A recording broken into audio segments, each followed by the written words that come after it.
Very good. Nice to see you all here this afternoon. And the things that I'm going to talk about today, they are useful in a number of different ways. It was suggested to me just before I come in here that everybody in their life, they have like two sides. They want a professional life to work. They want to be able to deal with their professional life in a good way. And there's also the private aspect of life, right? You want to be able to deal with the private, with yourself, to feel good about yourself as well. So these two aspects of life, actually, often it seems like they are two different aspects, but the reality is that these are just two sides of the same coin. If you deal with your personal life in the right way, it enhances your professional life. And if you deal with your professional life in the same way, it enhances your personal life. They're not really different. It's all about how to deal with life in a very general sense. And this is really what this is about. Very simple things, but don't underestimate the simple things in life. You may think that what I'm talking, I'm just saying the obvious, and in a way I am saying the obvious, but the obvious often needs to sink in in a deep way, and when the obvious becomes profound and deep inside of each one of us, then it starts to have meaning. And I was reminded of this quite recently. One of my very close university friends, he had some fairly tragic things happening to him. About 6 months ago, his son committed suicide. And of course, after the son committed suicide, I got to hear about this. And when I got to hear about this, I wrote him an email to explain, basically what, from a Buddhist point of view, what this means. And then he thanked me afterwards and said, "Wow, thank you for your wisdom." And then a few weeks ago, about 6 months after his son committed suicide, just to make things really bad, his wife committed suicide, right? So he has had his son and wife committing suicide within 6 months. And for most people, that is really tough. It is really a lot of things happening in one go. So again, I tried to help him out and send him another email telling him about the nature of life and death and all these things. And again, I said some very basic Buddhist things. And again, I was astonished by the response. The response was, "Thank you for your profound wisdom. It's amazing how these things, amazing how you can say this, that these simple little things have such impact." Now his wife, what is interesting about this story is that his wife, she was the CEO of one of the largest banks in Norway, right? She was the very top of the business hierarchy in the whole Norwegian society. And yet, after her son died, she wasn't able to deal with that in a way that she was able to live with it. She felt so distressed by this whole thing that she also ended up committing suicide. And then I realized, just because somebody is very skilled, just because somebody is a very highly acclaimed professional within society, just because somebody is a very good person, she was a very good and very kind-hearted person as well, just because you have those qualities, it doesn't mean that you're able to deal with the difficulties and the hard things in life. And this is what I saw in her. And all I had to do was to say some very simple, to me very obvious things, and that was enough to kind of help them to understand the situation better. What did I say? I said things like, "This too will pass," right? I'm sure you've heard this saying before. It's one of Ajahn Brahm's favorite sayings, "This too will pass." But actually it is incredibly profound. You take it in at the superficial level and you think, yeah, this too will pass, I understand. But you don't really understand. That's the whole point. It is a very profound and deep teaching. And when you understand this in a deep sense, well, first of all, it helps you to deal with things like when somebody commits suicide, because you know that whatever feeling you harbor after a family member commits suicide, that too will pass. But on an even more profound level, it reminds you that life itself is very uncertain, right? Life comes and it goes. So this too will pass reminds you not to expect that things will go the way they do right now forever and ever after. So that's what I said to him. Then I told him, it doesn't matter so much how we die. Life and death comes. It's not how we die. Often there is a lot of stigma associated with suicide, but it's not how we die. It is rather how we live that really matters in the world, right? If we live in a good way and do the right thing, then if we commit suicide or we die in a car accident or in cancer or of old age, that's not really the issue. Have we lived well? And I said, you should rejoice. You had a wonderful wife. life. She did incredibly well in the world. She was well liked by almost everybody. She had a sense of integrity, of morality, despite her high achievements. You should be proud. You shouldn't worry about the fact that she has passed away by committing suicide. Right? Wow, thank you for your profound wisdom. And these things are in many ways so very obvious, but people don't understand very often the obvious things in life. So let me, for that reason, say a few more obvious things to you. I hope you don't mind. And I'll say a few more obvious things, and then afterwards, if you want to ask about other things, please do so. So one of the things about, I think, any life, whether it's business life or ordinary life or whatever it is to get life into perspective, to understand life in the bigger picture. Not just, I understand that as a business people, you get very easily drawn into the business. Business becomes everything, and that becomes your life. Why? Well, because it is a very big part of your life. It demands a lot of attention. It demands a lot of energy, etc., etc. So it draws you in. But be careful, if it draws you in too far and you lose perspective, that is when you can make mistakes. So one of the most important things, and I think this was missing in this friend of mine's life, was the ability to get perspective, to draw back a little bit, stand back and look at life in the big context, in the big picture.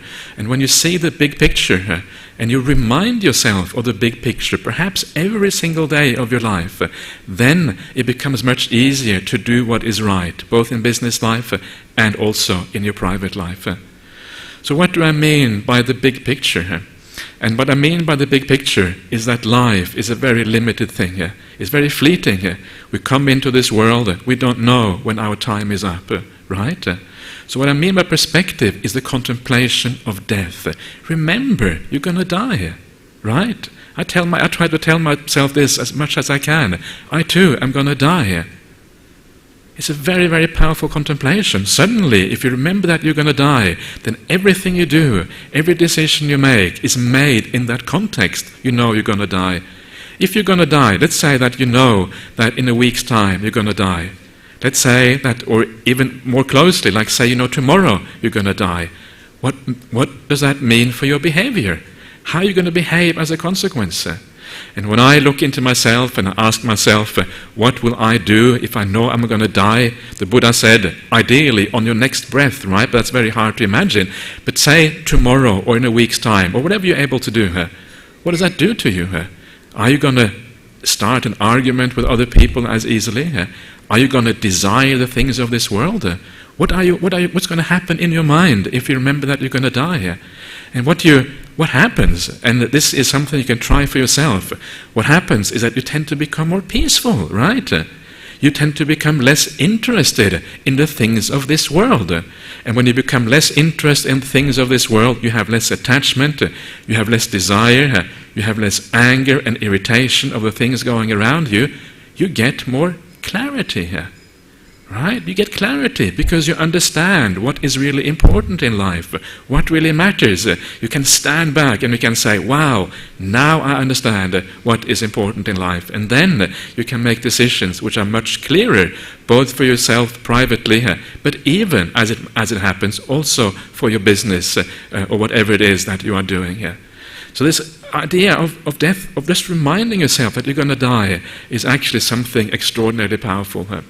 I met a man a few years ago. He was also of Sri Lankan origin. He lives in Australia now, but he was of Sri Lankan origin. And he told me that every day when he was a psychologist, and he told me every day when he leaves his house, he reminds himself, today I could die. And because he reminded himself of that, every day he left his family in a good way, right? He said goodbye to his children, his wife, in a good way, because he knew I may not see them again later on. So this is a very powerful way, a very simple but useful way of using that death contemplation. The same thing if you are a manager in a company. You know, you may never see your employees again. This may be the last time you see them. You could die on the way back from work today. What does that mean? It means that you have a bit more time, a bit more balance in your mind when you deal with the people around you. Whether it's family, whether it's employees, whether it's just an ordinary person in the street, whoever it is, it puts things into perspective and you remind yourself of this. So death contemplation can be very, very powerful. I'm going to put this in even more perspective for you, just to allow me to elaborate a little bit, because this I found very useful in my own life, and my feeling is always, if it's useful for me, it's probably useful for other people as well. And this is the Buddha. The Buddha reminds us that, from a Buddhist point of view, there isn't just this life, but life then continues on into the future. So this life is like this tiny sliver, right? This tiny sliver right here goes on into the past. You don't know how far into the past. And then it goes on into the future. You have no idea how far into the future. But if this is true, that all we have here is this tiny little sliver, that's all we see, and that's all we know about. But the reality is much vaster than that. Then how are you going to invest your time? Are you going to invest your time that only deals with this particular sliver of time right now? Or are you going to invest your time in such a way that it actually affects the whole big picture of lives also into the future? Now this is a Buddhist point of view, so it only really, if you don't believe in rebirth, well, then it becomes a bit more difficult. But if you have an idea of the idea of rebirth, it becomes incredibly meaningful. People sometimes ask me, why do we believe in rebirth anyway? What difference does it make? And the reality, it makes enormous difference. If you only focus on this life, you tend to just invest in this life, right? This is where you invest all your energy and all your efforts, in your status, in your belongings, in your relationships. Everything becomes focused on this life. If you remember the bigger thing here, then you focus on the investment into this bigger period. What is that investment? Is investment in the mind, investment in how we deal with the world, how we act in the world, whether we act with anger or with metta, with loving kindness, whether we act with understanding or compassion, or we act with cruelty and ruthlessness, whether all of these things come from that bigger picture view.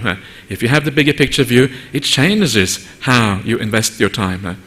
And it's just as if a very easy way to understand this is to understand if you are renting a house, right? You rent a house, it's only, say, for a short period of time, for 6 months, right? How much time, how much money, how much of yourself are you going to invest in a house that you are renting from somebody else and you have to give back in 6 months? Not that much, right? Maybe a little bit to make it look nice. You're not going to refurbish the whole house at your expense if you're renting it from somebody else, right? And this is the point. This life is limited. Everything in this life is borrowed. We're borrowing all this stuff, right? Even our body is borrowed. We have it for a while, we've got to give it up. Everything else too is borrowed. And because it's borrowed, please don't invest too much in borrowed goods. Invest in the stuff which actually has a lasting impact into the future. So this is number one. This is just a little bit about death contemplation. The Buddha he said death contemplation is incredibly important for everybody. He said literally everybody. And because of that, I think it can be a very useful tool to remind us what actually matters in life. And if you do that death contemplation in the right way, and it leads to a sense of clarity in your mind, a sense of clarity about what is right and what is wrong, about how to make decisions in life, then it is going in the right way here. But the second thing I want to talk about is actually how to make decisions. Okay, you get a bit of clarity from doing things like death contemplation, but more generally speaking, how do we make decisions in life? And if you are in a position of responsibility, making decisions is one of those very important things, right? So I'm going to tell you a few ways of how to make decisions. And the first one, this is Ajahn Brahm's way, right? Ajahn Brahm is my teacher in Australia, and he is a bit cheeky. That's why I was smiling just now. I was thinking about what I was going to say, and I thought, and Ajahn Brahm says, well, if you're going to make a decision, you take a coin, right? A coin has heads and tails, right? And you say decision A or decision B, right? This way or that way. So you flip the coin, land in your palm. If it's tails, it's A. If it's heads, it's B. You look, tails. Oh no, I didn't really want to do that, right? This is how you make a decision. You don't actually make the decision by flipping the coin. You make the decision based on the reaction that you have when you see the result. So if you see tails, didn't really like that, okay, then you do heads instead. So So this is one cheeky way of making a decision. But I want to take it a bit further than that, because sometimes that doesn't work. And one of the most important ways of making decision, and it was interesting, I was reading somewhere, maybe it was some management, maybe it was just a newspaper article on management, I can't remember, but somebody had done some research on how CEOs, or not the CEOs, anybody in a position of management, I think, how they make decisions, and who are the people who are most successful in making the right decisions in life. That was one of the factors that was made, that was kind of considered. And they found that the people who make the best decisions, they are the ones that go with a gut feeling. Right? They are the ones that make the best decisions. It sounds counterintuitive. You think, oh, the people that analyze the most, right, get all the analysis right, and they are the ones that make the best decisions. No, the very best managers of the very kind of biggest companies, or whatever it was, or the best people, they follow their gut decision, their intuition, right? And then they use the analysis to back up the gut, the gut instinct, right? So that's what analysis is about. It's about backing up the gut instinct. And this is, life is often like that, isn't it? We are creatures who feel. We feel things. And because we feel things, feeling is an incredibly important part of life. And we are driven by feelings. Because we are driven by feelings, gut instinct and emotions are often more important than rational analysis. Of course, I'm not saying that there is no scope for rational analysis. Of course there is. But very often it is the gut feeling that is most important. So how can we trust our gut feeling? How do we know that the gut feeling is right? And this becomes a very important issue. If you're going to go with your gut feelings and you trust those gut feelings in yourself, maybe because you have a past history of success or whatever, the way to trust your gut feeling is to know the state of your mind while that gut feeling is there. If your state of mind is not quite right, if there is a sense of desire there, a sense of aversion, a sense of confusion, a sense of you don't really know what's going on, then your gut instinct is likely to be, or quite possibly, going to be wrong. If your mind is clear, right, you have just been having a nice meditation or whatever, and mind has a sense of clarity inside of it, you feel that you're not driven by any kind of desire, any kind of negativity or any kind of confusion, then that is when your gut instinct is reliable. This is something the Buddha says in the suttas. When you are free of defilements in the mind, that is when you can remember the events and things that happened a long time ago. That is when your mind has clarity about these things, and it's easy to do what is right. So this is one of the most important things. If you're going to make a decision, always make a decision when you have clarity of mind. If you haven't got clarity of mind, procrastinate. Just wait. One of the kind of basic kind of management techniques is procrastination, apparently. You procrastinate as much as you possibly can. I think it was another, because I've studied business myself, actually. There was a professor at UCLA, University of California in Los Angeles, who said that procrastination is one of the most undervalued management techniques. You just wait as long as you possibly can before you make a decision, and certainly don't make a decision until you have a sense of clarity about it. So this is number one, wait for clarity. Number two, how to make decisions. Remember what is important in life, what really matters. So what is important according to the Buddha's teaching here?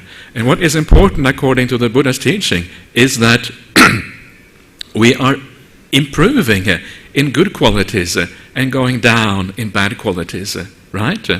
And you can apply this to yourself. You can apply it to the excuse me.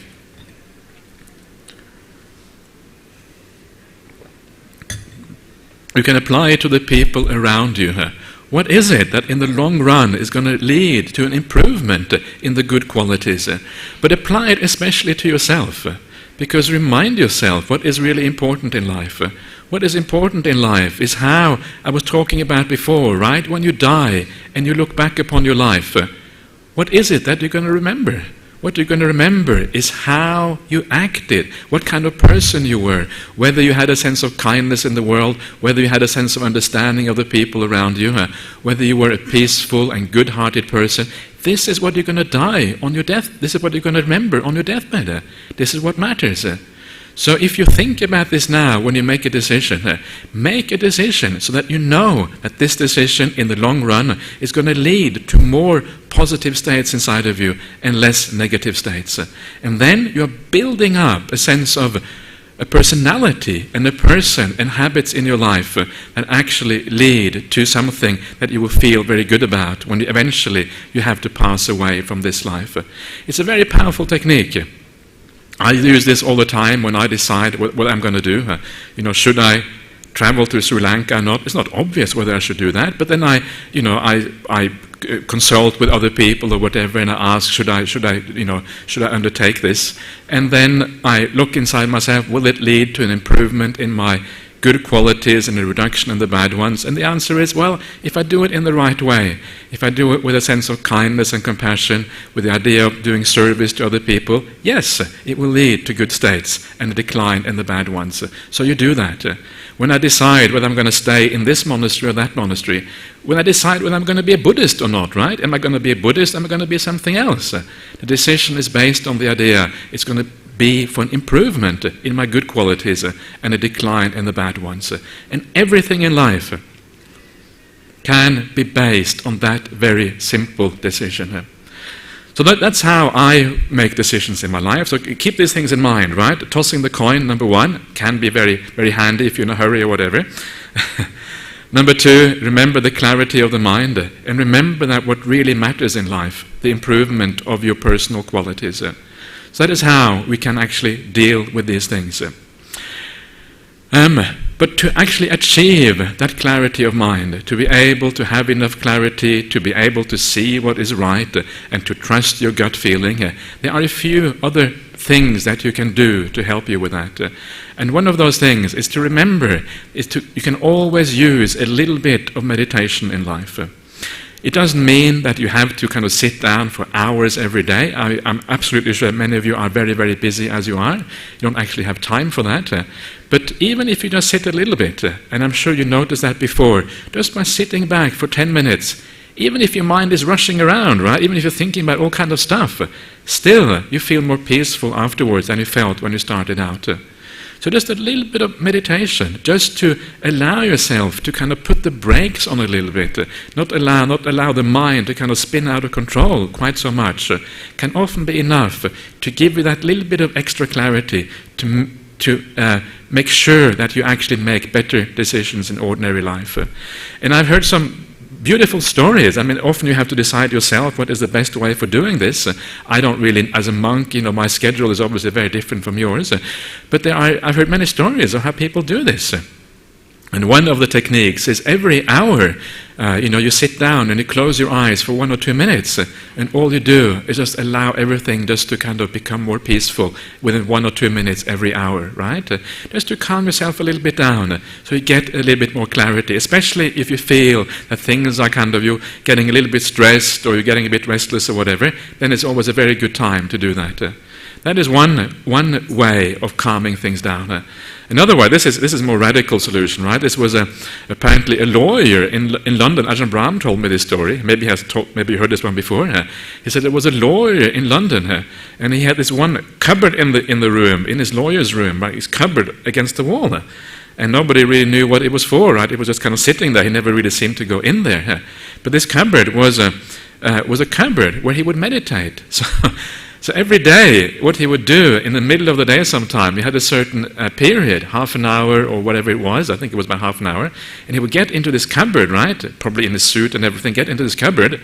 In London, people are really kind of properly dressed, in the old days they had bowler hats and all those kind of things, and he would actually get into this cabinet, and he would sit down, and he would get his secretary to lock the door, right? Okay, let me out in half an hour. And he would sit in this cabinet, which is dark, it was quiet, and he would sit there for half an hour doing his daily meditation practice. And the idea, again, is just to recharge your batteries. And when you come out of a half an hour's meditation, you feel recharged in another way. So this is what meditation should really be about. It has two at least two, many very great qualities. It makes your decision making more powerful because you have more clarity of mind, but also it is a personal thing. You just feel better about yourself when you have more clarity. You feel better about yourself when you feel more relaxed, right? It actually also has this dual thing, and this is everything you do in life. If it is according to Buddhist principles, it always has both aspects to it. It's better for yourself, and it is better for the other people in your life, whether it's people in your company, people in your family, or whatever it is. And you don't have to do very much. A little bit is enough. And then what you can do is you can also expand that to anybody, if you are in a position of management, to expand that to the employees in the company. This is becoming very common now, especially in the West. And they say, people often hire people, they don't hire monks so much, but they hire other people who teach the staff about mindfulness meditation. And it sounds perhaps very cynical, and the reason they do that because then it increases productivity, right? So people get very cynical about that. What? You just want me to meditate so I can increase productivity? So you have to be careful how you sell this thing here. And of course the point is, it doesn't just increase productivity, it also increases the personal and subjective well-being of every employee. So it's a win-win situation. You have to be very careful how we phrase these things, otherwise people become cynical about what we're doing here. So if you have that in your company, maybe you have a place, a room where people can meditate, maybe you can invite a meditation teacher to teach those who are interested in these things, you're actually often enhancing the well-being of the people and also the productivity of the company. I think I can't remember now the exact results, but I think if you have 15 or 20, I can't remember the exact numbers, 15 or 20 minutes of meditation increases the productivity overall in the company, even though you take that time out to actually do these things. So very useful and simple technique on how to enhance one's own life and also the life of the company as such. Okay, so maybe I will stop there. Yeah, I think I will stop there. We can maybe go on to some more Q&A and discussion and things. I'm not sure exactly what what kind of things that you are interested in talking about. Since they don't me just talking on, I think this might be a good time to stop. So let's move on to next stage. Yeah.